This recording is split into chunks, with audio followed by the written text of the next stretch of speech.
Hi, and welcome to the Common Creative Podcast. My name is Chris Meredith. And my name is Paul Fairweather. And Chris and I are on a mission to open up the conversation about creativity in life and business through the lens of ideas, stories, and visual communication. And thanks, Chris. Today's guest is one of New York's leading, I call him a photo artist, he calls himself a photographer and creative director, Brad Walls, who's also a family friend from way back in the day. And I feel very guilty that we haven't got him on the show before now, because he's a super successful creative and earns his own living producing these stunningly graphic images of ballet dancers, swimmers, ice skaters. And he turns those kind of figures into beautiful patterns with beautiful colors and so on. And so we've learned so much about what is creativity and how you transform from being a student of sports and exercise science and into being an artist. Yeah, absolutely fascinating. His work is brilliant. It's all generally from above at some angle. So interesting. And also his journey is really interesting about where he came from and the fact that he had no interest in photography. So let's get him in to talk about his journey. Stay to the end, because he gives two bits of advice for anyone that's aspiring to be an artist or a photographer. I thought they were gems. Listen to the end. Brad Walls, a huge welcome to the Common Creatives. Lovely to have you on the show. Thank you for having me. Brad, it's great to have you on the show. I love your work. This show is long overdue, Brad, because you and I first met, I don't know, more than 15 years ago, because you were obviously at university with my daughter, Katie, and back then you were studying sports and exercise science. I think I'm right in saying. To give us a part of history, tell us how you got from that sporty-led approach to your career to being a leading photo artist in New York. Yeah, so firstly, I copied everything from Katie, so your daughter helped me immensely in university. So after universities, after finishing, I knew I didn't really want to go into that field. And so I traveled for a while, just, figuring out as every, I suppose, young 20-year-old. And I ended up actually coming back from my travels and heading into product design for some reason. I had like a design head. I'd always really enjoyed looking at design, following graphic designers, illustrators, etc. And I was in tech, so UX design, and followed that for a couple years. And then there was a really sweet spot of the drones coming into the market and that really popping off. And I actually wasn't really into photography. I didn't have a camera. I know my mum had a camera that I played around with, but nothing serious. And so I bought this first consumer drone and just started playing with it. I just started flying around with it. I took it on holidays, with my girlfriend at the time and family, and just took a bunch of shots. And I thought nothing of it. I started kind of playing around with them, applying the product design head that I had into the photography, and kind of had this first series that was all about pools. And I put that series to like a friend who worked at the Guardian as a picture editor. And just by chance, they were like, just put 20 of these together and I'm going to try and get them up. And this was in COVID. And this blew up, like completely blew up. It was 20 images of pools from above. And that's, I suppose, where everything started for me. Then it went viral around the world and I got a book deal, and yeah, so that's where it's all started. Fantastic. And so tell me, I would describe your work. It's very graphic. It's about shapes, it's patterns, perspective, lots of negative space. I don't know if David Hockney is something that's overtly influenced you, but those beautiful blue colors and a sense of sunshine. And of course, often featuring athletes, maybe ballet dancers, swimmers, or athletes that I think whose sport or activity naturally lends itself to the idea of patterns. But that's me describing your work. How would you describe your work? And that's a good take. It all started from architecture for me and really looking into like the principles of design, which I'd come from. So yeah, you touched on a few of those, of negative space, leading lines, lots of geometry, and playing with these concepts into compositions. And that led me down the path of, okay, well, what else can we do from architecture? What else can we keep moving forward with? And it led into like conceptual series and then more recently sport. And really how it happens is I see a sport that I feel could be orchestrated and choreographed in a way that suits my style. And so whilst there is the sport, it's more or less choreography, which is a big component of my work. So when I say I'm a photographer, it's more a lot of choreography. Like every composition I do is drawn out prior. There's no way I get on set thinking, I'm not one of those photographers that can just go bang, bang, bang. That's definitely not me. I could imagine, especially with I don't know, a dozen ballet dancers trying to work it out on the spot. It's never going to happen, is it? Yes. No. You reference to architecture. You studied product? Did you study architecture? I did not, but I would have loved to have gone back and done it. Right, I see. Yeah, I can really see that. Actually, it reminds me of a famous Mexican architect, South American architect that does those amazing, I'll have to look his name up, bright colors with the shadows. It really reminds me of your work. So is that Louis Barragan? Yeah, Louis. Yeah. One of his images is in my Paul's book in Mexico City. Okay, an image of one of his works. Yes, his famous horse stables just outside 50 minutes north of Mexico City was in the first book. Yeah, fantastic. Brad, I've got to ask you a very practical question. As somebody who treats his photography is very much a sideline, I kind of deliberately avoid trying to make money out of it, turn your career, but maybe I should change that. How do you get 20 ballet dancers to work with you, or 20 synchronized swimmers? I can imagine the idea is easy to come up with, but then you approach a bunch of effectively professional athletes and say, I need a day of your time. How do you get them to do that? Yeah, I think at the start it was really difficult when you don't really have a name or a portfolio to go off. So I think back and it's a lot of pleading. It's a lot of figuring out like that side of it. As time has gone on though, that's got a lot easier. And it really depends, for example, the ballet work here in New York, there's no way I had a budget to get professional dancers. However, there was maybe 20% of the core were, and they were paid. However, I knocked on the doors of every ballet school in the city and was like, will you please give me as many dancers as you can? And I think for them, it was a really great experience to step on the carpet with professional dancers, to have a different experience. A lot of these athletes and artists, their life is very in the studio, a lot of the same practices every day. And I think the opportunity to do something very different for 7-8 hours really appealed to them. Yeah. Wait, Rose did a great job with that. I would think, I don't know if you know, Katie's sister is or was a professional rower.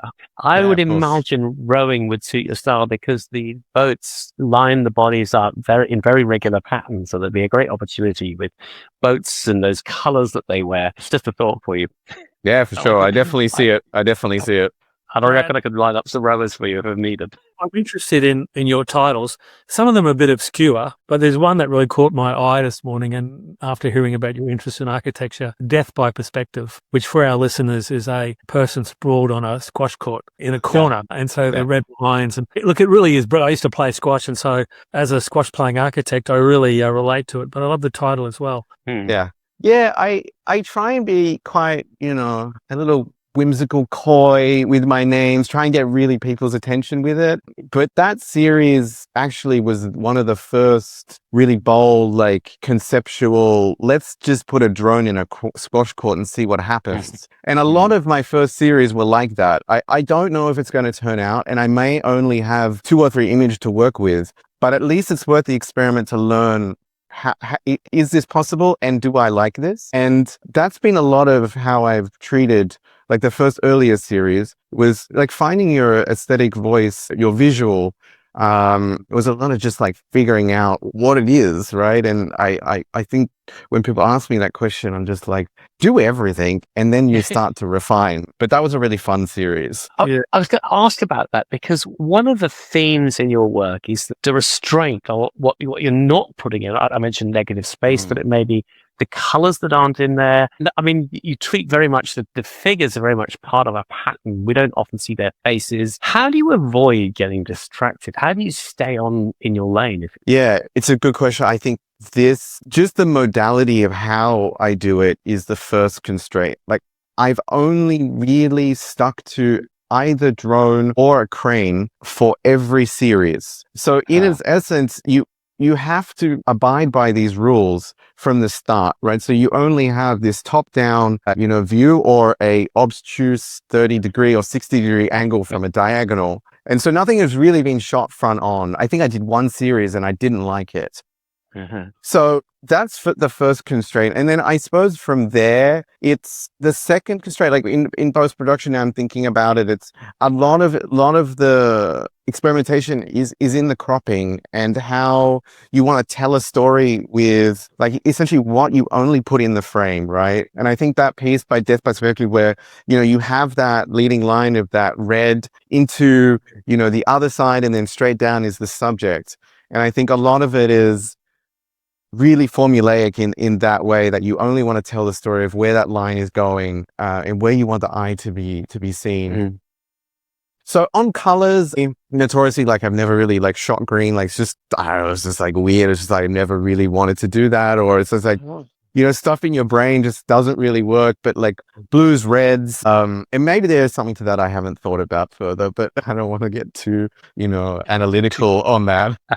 Brad, I'm interested in a couple of things that you said there, or one thing you said and something else that's popped to mind. I love this idea that, you've got these constraints. And so therefore, and this whole thing about boundaries can be very good for creativity, but a lot of people think that the boundaries are bad for creativity. And I've done some series over the time in my painting. I don't just paint watercolor, I also do oil. But I love this thing of you going, so you do this and you're always looking for another thing. So you say, now I think of a sport and I can imagine that. And so not only is, the process, once you decide on something, that you do that, but then this experimentation in your mind, I suppose, of exploring how you can exploit this, narrow lane that you're in. That's the first part. I'll come back with the other part. Yeah, so that's the way I've always thought about it, because at the start, like I said, I was throwing a lot at the wall to see what stuck. And as soon as what stuck, I really liked. And then your field of view really gets narrower and narrower, right? So that's where you start to go really for the bullseye. And I think over time, once you hit that bullseye, then it's like, okay, what other subjects could I do in that same visual format? And that's where I'm kind of at now. I'm like, okay, I've like really refined it. And it's obviously a process, I hope to be doing this when I'm, 60, 70, 80, 90, 100. So, you want all the subjects that I can go. And that's why I've gone from architecture to sport to conceptual. But those boundaries have really helped me, because I don't really think it's a constraint, because you have so much extra. The boundaries provide your way to really think harder about where you could go with it. Yeah. So, and that might be a lead into the second part of the question. Obviously aerial photography has been around for a long time, especially, in an art form, on a large scale of, rice paddies, on the side of a mountain. And, car park and stuff. And I suppose since the drone, there's been a lot of people doing, aerial photography. You explained about, I suppose you had a lucky break in a way with your friend at The Guardian. But what do you think it is about your work that, makes you stand out, or that is different to, other artists doing the same thing? Yeah, I think my work, it gives the everyday a new perspective, is one way I could say it. Another way is say it, I think my work is quite relatable. They're very relatable topics done differently.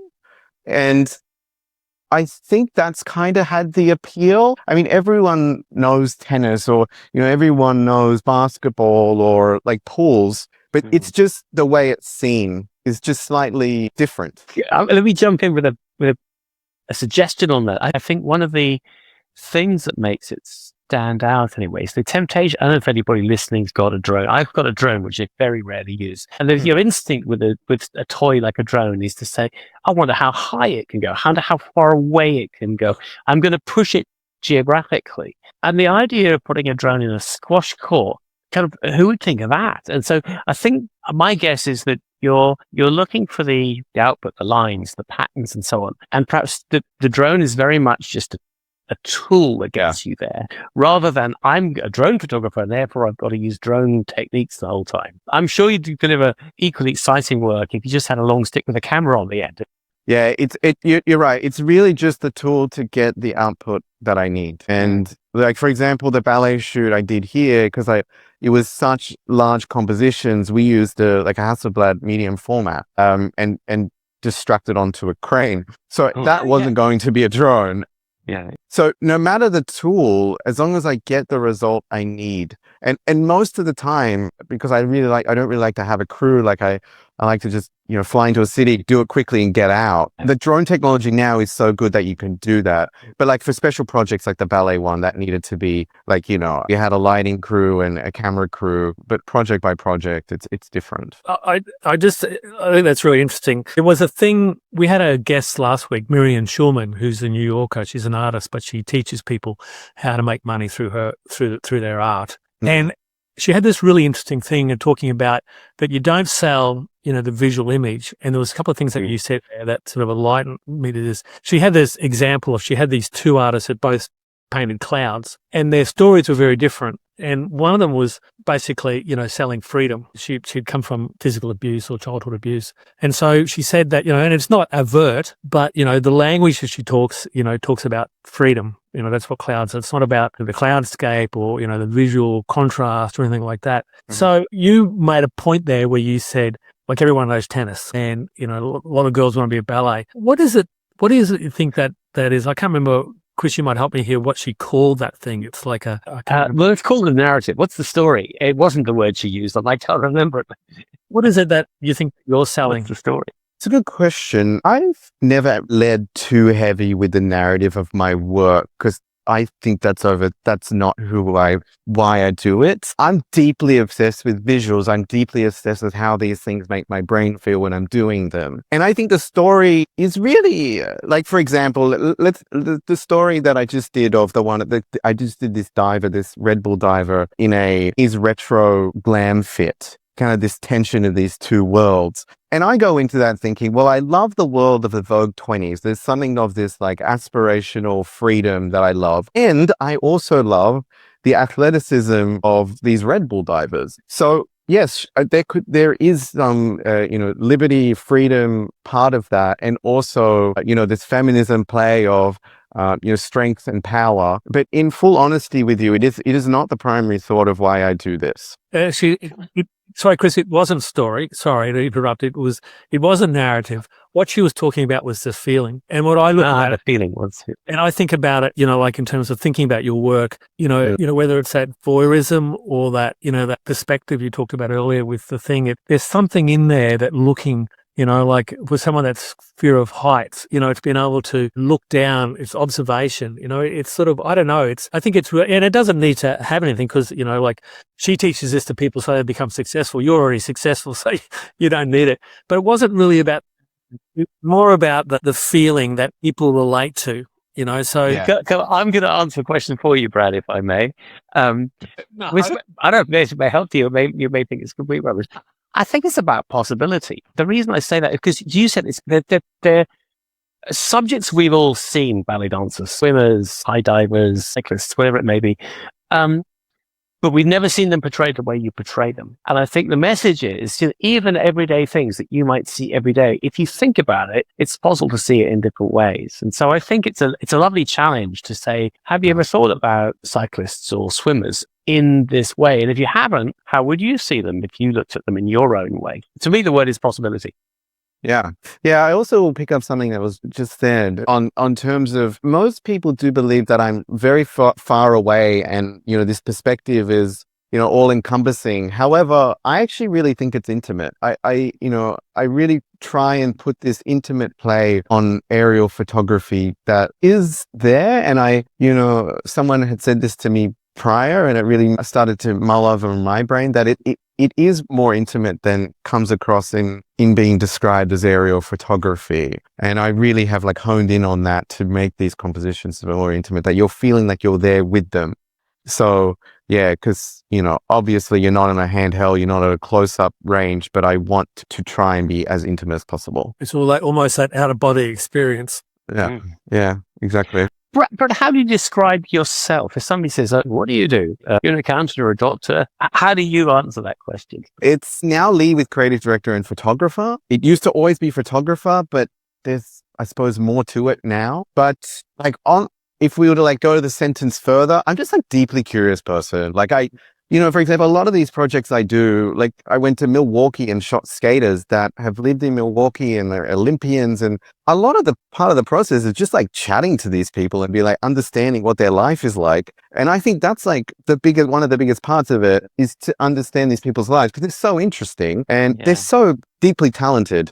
They've spent their entire life doing something. And that's also a massive part of it for me. So it's in a way it's homage. You're saying, I kind of get what you do. And suppose I don't know if you have a plan to be an athlete, having studied sports. So I guess you have a strong connection with athletes, is what I'm saying, and therefore the homage to respecting and celebrating what they do might come from that. Well, we're not too different, are we? I don't think there's too much difference. I mean, we're deeply obsessed with the minutest of details. You would see these athletes, they're asking, was my hand completely where you want it to be? I mean, it's no different to me being in Lightroom being like, oh, let me just move that slider just a bit up. It changes the entire composition. So like there is certain things that we're very similar and I don't think we're that too much different. It's just maybe the different side of the brain working, but we're deeply, deeply obsessed with detail. Yeah. I'd like to propose that I answer your questions since Chris has answered your questions as well.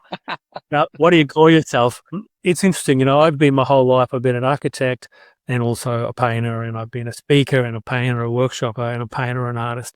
But I recently read a definition from a fellow, Nick Willing, whose mother was Paula Rego, who was an artist. And her definition of an artist is a person that goes to a place that we've never been and brings back something that we've never seen, but that we instantly recognize. So based on that definition, I'm going to posit that you're actually an artist. Okay, that's a really good definition. I would agree with that. I was expecting you to just say, I'm an artist. That's what I thought you might say. I have always felt weird with that term. Maybe I portray it to proper artists, the painters of the world, but I don't know. I think I've been told of a photographer. I don't think too much about the names, to be honest. No, but I love that. I love that definition, and I think that it's interesting. I recently have come out as an artist. And all my friends go to me, they go, what are you talking about? You've been an artist your whole life, but I never saw myself. But I think it's important, in a way. I have a friend who has been an artist his whole life. He was actually deputy mayor in Brisbane, which is a big city. And he was also painted until 2:00 in the morning. He said he only thought of himself an artist 7 years ago when he got a new passport and he put artist on his passport. So I think it's very interesting, but I love your take on it. Like you are whatever you are, but I wonder if you ever get. I'm gonna disagree with Paul. Is the risk we all face as photographers? Of course, is I'm a photographer, and then obviously photographers can't be artists because it's only photography, and what matters, of course, is your camera, not the way you see the world. Do you battle against that at all, or maybe you're now established that it doesn't matter? No, I don't battle. I mean, I haven't really thought of it.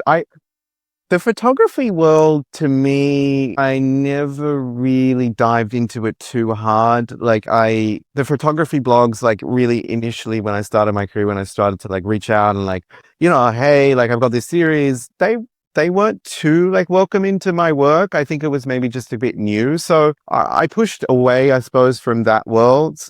I think drones were, a little bit of a dirty word to photographers back then. It might have changed now, but I honestly don't think about this too much in terms of what if I'm a photographer or not. To me, I don't know if you have how do you feel about David Hockney? I mean, to me, there's a strong connection with the work of David Hockney. It's obviously paintings, and that's when I see your work, I think of them in the context of other painters rather than other photographers. Yeah, that aligns with, I suppose, most people's opinions. I have got the reference for Paul's. That makes good sense, but I haven't thought too close. I would say I'm more closely linked to and more inspired by someone like Andreas Gursky or these kind of so like a little different, like more the maximalist kind of thought process of that sense of perfectionism, that detail, that certainly connects with Gursky. Gursky, for listeners, I should add, Gursky's probably the world's most successful living photographer who does these massive images catched on cameras the size of small rooms. But yeah, that makes perfect sense. Yes. Yeah, his picture is one of my favorite pieces of art is his picture of the Tokyo Stock Exchange where he stitched like 20 odd images together. It's like the be all end all image for me. Yes. Brad, do you? On that same theme, everyday things we've seen before portray in a Exactly. very different way. Yes. Yeah, exactly. Do you do commissions? Do you take on commissions from other people, or is it all self-generated? No, I've been approached, but nothing has aligned to what I want to do. And I definitely could have gone that route, but for me, no, I think I didn't want to go that route. I think I'm not saying no. I'm not saying no to it for the future. Milwaukee. So your curiosity extends, Yeah. Geographically, not just in terms of types of sports or subject matters. Yeah, exactly. Like I'm especially in the US, there is so many places to visit and so many different personalities that's what naturally led me here. Obviously the opportunity to, and that's the difference actually in the attitudes that's why I left Australia. Because like, for example, I message these skaters, these are Olympians, right? And I message them and the day after they're like, yeah, let's do it. Where and when? I struggled to even I remember doing the pools book in Australia and there was I'm not going to name names, but there was, a very good architect, nothing major. And I said, oh, I'd love to shoot one of your properties or be in a book and all these things. I had to go through so much red tape and all of this. And I'm like, there's so much freedom here to do what you want to do.